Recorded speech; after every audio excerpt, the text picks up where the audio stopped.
ये कहानी क्या है जरा ध्यान से सुनिएगा। कहानी में एक सच्चाई भी है जो आप लोगों को आज सुननी पड़ेगी। एक रिजल्ट आया जेईई का। रिजल्ट आया, जो टॉप 100 स्टूडेंट थे उन्होंने अपने डिजायर्ड कॉलेज भरा, उनको वो कॉलेज मिल गया, आईआईटी। पहला दिन है, क्लास में सब टॉपर्स बैठे हुए हैं। प्रोफेसर आया, बच्चों से इंट्रोडक्शन लेना शुरू किया। अब आप ध्यान से सुनिएगा। प्रोफेसर ने पहले बच्चे को बोला, tell me about yourself, who are you, where are you from. उस पहले बच्चे ने क्या जवाब दिया पता है? He was saying, sir my name is this, my all India rank is this and I am from this institute. इस तरह से इंट्रोडक्शन दिया। सेकंड बच्चे को पूछा, now tell me about yourself, sir my name is this, my all India rank is this and I am from this coaching institute. ऐसे करके उसने प्रोफेसर ने सबको पूछा क्लास में। ऑब्वियसली सब लोग किसी ना किसी कोचिंग सेंटर से पढ़ के आए हुए थे। ऐसे करते करते करते एक बच्चे का नंबर आया। उस बच्चे से पूछा प्रोफेसर ने, क्योंकि प्रोफेसर खुद फेड अप हो गया था कोचिंग कोचिंग कोचिंग कोचिंग नाम सुनते सुनते। उस बच्चे को उसने नॉर्मली पूछा, क्या तुम भी किसी कोचिंग से हो क्या, इंट्रोड्यूस योरसेल्फ। तो बच्चा खड़ा हुआ। बच्चा कहता है, sir my name is this and I am from माँ बाप academy India. And professor was laughing, वो हंसने लगा। कहता है, ये माँ बाप अकेडमी क्या है, मैंने तो पहली बार सुना है। ये सर वही जो सबके पास होती है, माँ बाप अकेडमी। मेरे माँ बाप, मेरे पापा ने मुझे पूरा सपोर्ट किया, मेरी मम्मा ने मुझे पूरा सपोर्ट किया, मैंने सेल्फ स्टडी की और मैं आज यहाँ पर पहुंच गया हूँ। तो प्रोफेसर उससे सवाल पूछता है कि तुमने फिर कोचिंग सेंटर ज्वाइन क्यों नहीं किया।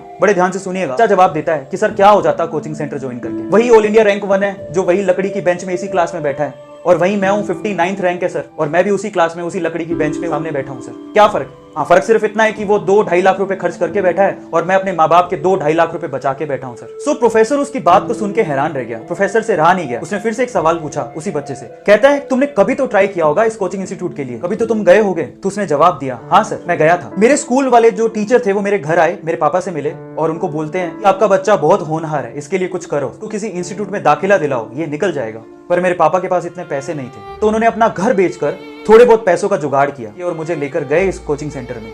थोड़े बहुत पैसे साहूकार ने दिए थे, बाकी पैसे वो महीने भर बाद देने वाला था। मेरे पापा ने कहा कि 1 महीने बाद मैं आपको सारी फीस दे दूंगा, ये पैसे रखिए और मेरे बच्चे को एडमिशन दीजिए। और उन्होंने मना कर दिया। उन्होंने कहा कि पूरी फीस लेकर आइए तभी एडमिशन होगा, नहीं तो एडमिशन नहीं हो सकता। मेरे पापा और मैं उस इंस्टीट्यूट से बाहर आ गए और मेरे पापा की जो हालत थी उसको देख के मुझे ऐसा लगा कि शायद कुछ गलत हो रहा है। मैंने अपने पापा से कहा कि पापा रहने दो, कोई फर्क नहीं पड़ता है, मेहनत करूंगा खुद से, ट्राई करता हूं खुद से, हो गया तो ठीक है, नहीं तो खेत तो है ही ना पापा, अपन जोतेंगे, आईआईटी से कम थोड़े ही हैं। सो ये बात कहकर हम दोनों घर पे चले गए। पापा ने मुझे बहुत मेहनत करवाई, जो बुक मैंने मांगी वो मुझे दी, मेरी मम्मा ने मुझे घर का खाना खिलाया, मैं घर पे ही रहा, अपने कॉन्सेप्ट क्लियर किए, मैंने दिन रात पढ़ाई की अपने पापा के सपने के लिए, और आज मैं यहाँ हूँ। मैंने सेल्फ स्टडी की, मैंने मेहनत की और आज मैं उस क्लास में बैठा हूँ जहाँ ऑल इंडिया रैंक 1 भी बैठा हुआ है। तो फिर उस प्रोफेसर ने फिर से एक क्वेश्चन उससे पूछा, क्या तुम्हारे गांव में अच्छी फैसिलिटी नहीं है क्या, तुम्हारे स्कूल जहां तुम पढ़ते थे वहां टीचर नहीं है क्या। तो उस बच्चे ने जवाब दिया, थे सर, 2 टीचर बहुत ही अच्छे थे, पूरे गांव में उनका नाम था और हम भी उससे पढ़ना चाहते थे, लेकिन किसी एक कोचिंग सेंटर ने उसे बड़ा सा ऑफर दिया और सर वो हमारा गांव और हमारा स्कूल छोड़ के चले गए। सर आप बताइए हम किससे पढ़ते।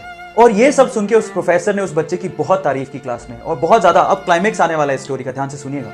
बस इतना कहने की देर थी प्रोफेसर की, इतनी तारीफ करने की देर थी कि जो साइड में फर्स्ट रैंकर बैठा था ना, वो रोने लग गया, वो सहमने लग गया और प्रोफेसर को हाथ ऊपर करके कहता है कि सर मुझे आपसे कुछ शेयर करना है। वो कहता है कि सर मैंने आपसे झूठ बोला sir, I am sorry. Professor कहता है क्या हुआ। वो कहता है कि सर मैंने भी अपने माँ बाप की मदद से ही रैंक 1 बनाया सर, मेरे पापा ने मुझे सपोर्ट किया, मेरी मम्मा ने मुझे सपोर्ट किया और मैं यहाँ पर हूँ। तो फिर प्रोफेसर पूछता है, तो तुमने क्यों कहा था पहले कि तुमने कोचिंग सेंटर ही ज्वाइन करके ये रैंक बनाया। तो वो कहता है, sir I am sorry, actual में मुझे ऑफर आया था इंस्टीट्यूट से और इस वजह से मैंने अपना रैंक बेच दिया, सॉरी फॉर दैट सर, मुझे बहुत फील हो रहा है। अब मोरल क्या है स्टोरी का, जरा उसको समझें।